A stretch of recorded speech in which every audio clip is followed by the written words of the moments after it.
I think so far my favourite part of the programme was kind of like history of the Middle East and also international law, because I think the professor in international law is he's brilliant, and he gave us like one of the best anecdotes about his time in counter-terrorism and him being an international lawyer and telling people advice, and his whole anecdotes were really quite fascinating and very humorous as well.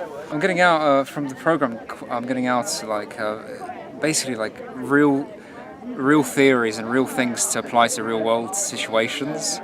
Because the problem in the UK was, you never really learned anything real. It was just theory based, and when you applied it to the real world, it never worked.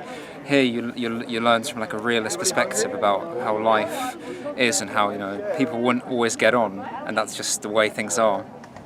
I just think the best thing about this program is that the professors are honest. There's no bullshit here. They'll tell you the truth, and it'll be like eye-opening, because in Europe they will always tell you what is the politically correct thing to do.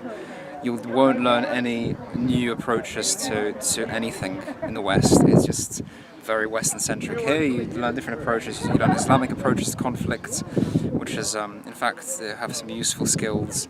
Jewish approaches to conflict, which you've never ever learned this, and even Buddhism. And just no filter here. There's no filter. Everyone's just, if there's a problem, they'll tell you, and that's eye-opening, and you understand real life more. In the Jewish approaches, I really like the approach of like third-party mediation. So what you do instead of bringing these two people together, which is a very Western way of doing things. Let's get everyone to talk things out. Maybe sometimes they don't want to talk it out, because they're so angry at each other.